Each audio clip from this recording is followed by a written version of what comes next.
Today's video, we are talking about making this hedge.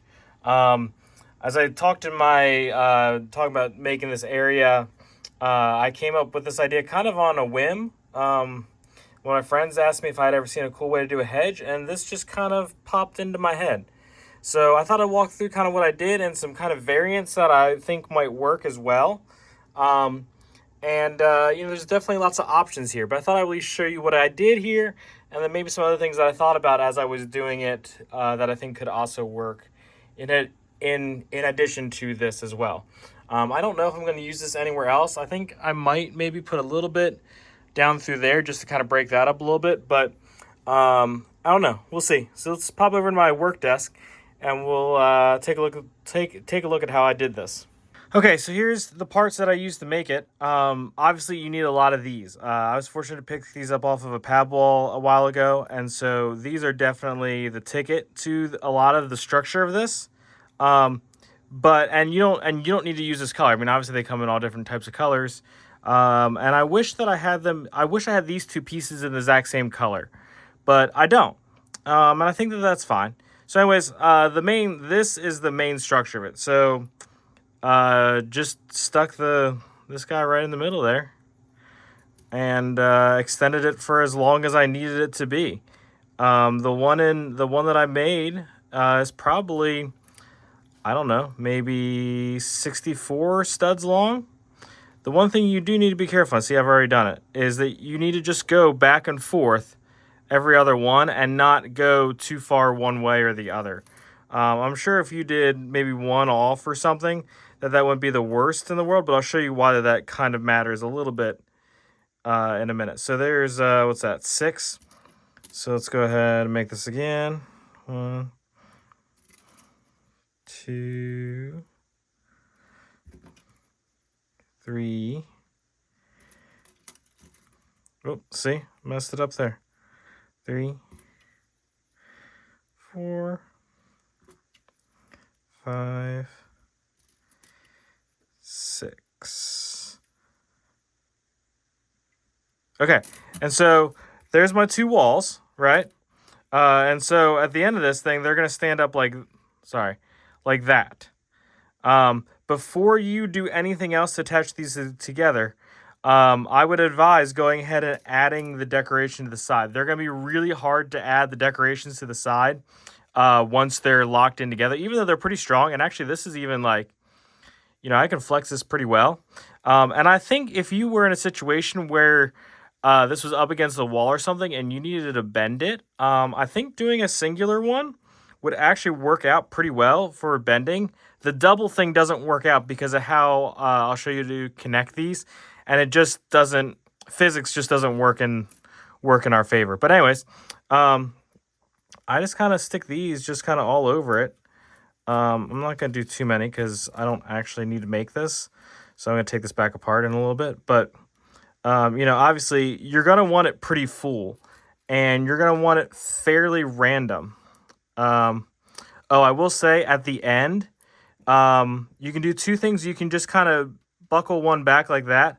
What I did, because mine was kind of nondescript ending, I think I did something like this maybe. No, what did I do? I did something kind of on a curve a little bit, something like that, just to kind of end it a little bit better, a little bit square. But you can kind of do whatever you want to end it. I think that's what I actually did right there, something like that, just to kind of end it off there at the end. But we're not going to worry too much about that because that will purely depend on what you're doing. Then obviously you don't need to do too much on this end because this end is square, right? Harley loves to find his ball at the worst possible times. So then obviously you would do it to this side as well. I'm not going to do too many. Again, because I'm going to take this back apart here in a little bit. And I think mixing colors is good too. So obviously I'm using, I think this is medium green, and this is just regular green. You can mix dark green in there. You can mix some of the like olive green. You could definitely mix this up. I think it would still look pretty good. Okay, so that's for the walls. And then 2 other kind of things that I did was I think using anything that has this long, I call them pins on the back, is a really good idea. And you have to be a little bit selective about where you put these, and you'll see why in a minute. But I tend to put them in these kind of like the smaller hole connections. I don't know how else to describe that. You can use the little branch pieces like this, right? Anything that has that long pin on the backside. And then it's a great use of these. I think these are actually probably some of the most effective piece that you can use this, because it adds a different kind of like texture to it, right? Like that's a totally different texture than any of these other things. So anyways, and the other cool thing about that is that makes this really, whoops, see, that one didn't have anything attached in there. But that makes the rest of this, like, that makes this really strong because it's got so many connection points in there that it's really sturdy. I avoid these center ones because that's actually how we're going to connect these two together. So I tend to avoid the center ones, but you can go back later and add the center ones if you want. Oh, see, I'm short one. How did I? I'm short one. Dang it. So anyways, there we go. Now I'm the same length. Okay, so then the next thing you do is I think these are 3 length maybe. Again, you can use 4 length if that's what you have, or you can use whatever length you want. I'll show you another way to connect these, but this is the way that I did it. I just stuck these right in there like that, and I didn't do too many of them. I did enough. I'm gonna do 3 in this, but that's honestly probably too many for this. I think I did one maybe every like 4 or 5 leaves in the actual thing, so there's probably about 10 or so across my actual one. But then you just kind of pinch it together. Come on. And this will take a little bit of patience, and especially when you have it full of like stuff, it's going to kind of knock off pretty easily. So you do have to have a little bit of patience with it. But it goes together pretty easy. Again, this is like, like I can throw this around and this is pretty sturdy, which is awesome because I think so many plants end up being so unsturdy that they're not even like usable. And so this is a great way to get sturdier plants. And then what I'm going to use to actually attach to those rods that we put through the middle, or those pins, is this is what I had. So I just used 2 of these and then this clip. You could use other types of clips, anything really, to be honest. And you just want to get that clipped on there. And you do kind of want it to be in the center because otherwise it doesn't quite clip as well. You can see it's kind of not exactly on there just because it's not quite in the center of that. But I'm not going to worry too much about that right now. This is just for your demonstration purposes. And last one. Come on. Like I said, you don't have to be too gentle with it. Maybe once there's like extra stuff on it, you have to be a little bit more gentle with it. But for the most part, it's pretty solid. Okay, so then I just brought this plate over, and I'm just going to stick these down. And I will say, I'm going to show you how to do the top piece on this then. But I would highly recommend you putting this, attaching all these points down first before you put the top piece on. Because being able to kind of get your fingers down in there and push down directly on those rods makes life a whole lot easier. I tried to do it with the top piece on, and I ended up pulling it off. Okay, so let's talk about the top piece. The top piece, you're going to use these guys.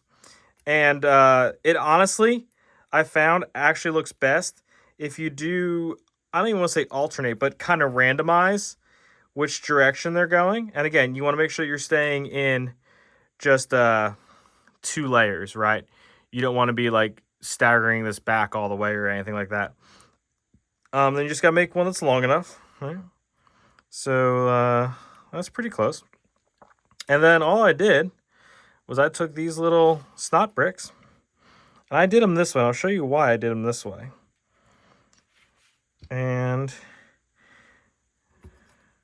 you can kind of work them this way. So I did them like this because then, just like the other layer, you can use those to kind of lock them in. You see, they don't, the actual stud part doesn't stay in super great, but it's not the worst either, for sure. And you know, you can alternate which way that stud attaches there. And I would recommend kind of pinching the top piece as you are putting that on.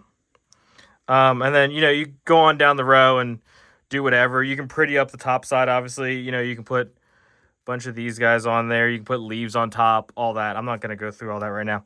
And then there's your hedge. And once you get all that kind of gack on it, probably greebling is probably the best description. This all really kind of blends in, and you don't see hardly any of all of this extra little bits. And I think keeping them in some sort of nature color definitely helps. So I use sand like green for these. And I think that definitely helps. So that's what I did. Works fine. Works great. It worked great for my purposes, especially because mine was so long. I thought keeping it simple and narrow and kind of generic was the best for my situation. Let's talk about a couple other ways to do this that I thought would be helpful. So one of the other ways I thought about, and I just didn't have these pieces, is if you get the snot bricks that have the snot on both sides, you could just pinch them right on top here, right? So that would connect, and then you could connect the top piece across there like that. You could also just run a couple more bricks down here to the bottom. Sorry, you can't really see that from this angle. You could also just run a couple more bricks down here to the bottom and call that a day. You know, again, if these were both in there like that, that would work perfectly fine too. That does make it a little bit more narrow, and maybe that's beneficial because maybe that looks a little bit nicer. That's up to the user, I think. So that's that kind of variant on this kind of narrower style. I also realized as I was doing this, let's see if I can do this without destroying everything, that if you wanted to make a wider version, that you could, in theory, pop this back apart. Come on. So you can see, because that didn't have any of those connection points, and that breaks off really easily. You could, oof, we're doing great here, folks. We're doing great. You could use another row of these across the top to make a nice wide hedge. Or even like a square bush, I think you could probably extrapolate out to. And then just use a bunch of snot bricks to kind of connect it together, right? So 1, 2, 3, 4, 5, 6. And so then what you could do is you could take snot brick here, snot brick here. Oops. So you got to make sure they're in the same place, right? And then, you know, snot brick here. Or not snot brick, but connection point. There. Connection point there. And then you could have a pretty wide hedge. Let me kind of, oops. Definitely would need probably more connection points to the sides and the top, you know. But I think that would work as well, pretty well. You can see it's much thicker, way thicker. I mean, that's almost as wide as this plate, which is, I guess, 8 wide. So that's certainly an option as well. And I think you could also, you know, even right there like I was doing, you could also, even to end this one, you could kind of tailor it down to a point, right? Like you could pull these in like this almost and let that kind of end that way. So I think that could be really effective too. I think you could also probably scatter some of these across both the sides and the top in a couple different directions. I think that would be really effective as well. Like I said, I think making, you could also make a double high one. You might need to do a little bit of figuring out as far as like how these stack, right? Because they're going to stack kind of weird. But I think if you wanted an extra tall one, that would certainly work as well pretty easily. I mean, you can see that didn't take me too much figuring at all. And that's, too high. And again, you could do either of the things. Do the narrow, thin, tall one, or you could do, a big, tall, thick one. I think you could do something that's a little more square-ish and do it this way. And kind of stack that across if you alternate. That leaves a little bit more, leaves a little bit more open room in there. But I think with enough like leaves and texture, like that doesn't look too bad either. So that would be another way to maybe, and you might be able to use less doing it this way. I didn't actually do the math on that. But that's a little bit more of a square, and it actually solves that end problem because you don't have like this sticking off the end of it, right? It's a square end. So I think that could work as well if you wanted to do your double high this way. That would certainly work as well. And do that across. Did I do that right? Yeah. You could do that across as well. Again, using these would lock perfectly in here in the interim. Again, because these are kind of like symbiotic pieces, right? So a lot of the big pinhole things line up pretty squarely. And so there's definitely some opportunities there as well. Similarly as when you're going the other way. When you're going this way. This can definitely fill in across there as well. And maybe, yeah, that's not the worst either. So there's definitely a lot of different options, but I think making this kind of the base and then using whatever way, I tend to like this pin way a little bit better. I feel like it's a little more secure than the snot thing. But if you don't have a lot of these types of parts, you just have a bunch of snot, that's a perfectly acceptable way as well. But I think coming up with those snot bricks that are the double-sided, I don't even know if I have one right here. Nope, that's an angle one. There's brown. But anyways, you know what I mean. So I think that could be useful as well, but I don't think that connection point is maybe as strong. But I don't know. It just depends on how much it's going to get moved or bumped or whatever. So hopefully that was helpful to y'all. Let me know in the comments if you've thought about this, if you've tried this, if you're going to try this. If I've missed some super obvious way to make a hedgerow, let me know.